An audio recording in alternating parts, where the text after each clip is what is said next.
Hello everyone, I hope you are doing well. আজকে হচ্ছে day 8 of intermittent fasting challenge. ঘুম থেকে উঠে সবার প্রথম আমি গরম জল খেয়ে নিয়েছি। তারপরে আজকে ছিল বিশ্বকর্মা পুজো, আর আমাদের বাৎসরিক পুজো হয় মনসা পুজো। তো সেটাকে পুজো করে তারপরে আমি 11:30 নাগাদ আমি অল্প সাবু খেয়েছি, ফল খেয়েছি। তার সাথে 1:45টার দিকে আমি অল্প মাখানা রোস্ট করে খেয়েছি। 3:30টার দিকে আজকে যেহেতু একাদশী, তো আজকে অল্প সবজি খেয়েছি, তার সাথে অল্প আলু ভাজা ছিল। আর বিকেলে অল্প বাদাম ভেজেছিলাম মাখানার সাথে, অল্প করে চা খেয়েছি।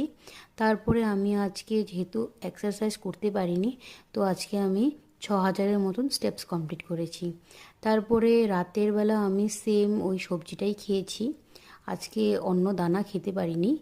তারপরে দিয়ে আমি আজকে 2.5 লিটার জল খেয়েছি, আর দিনের শেষে আমি গ্রিন টি দিয়ে শেষ করেছি। Thank you.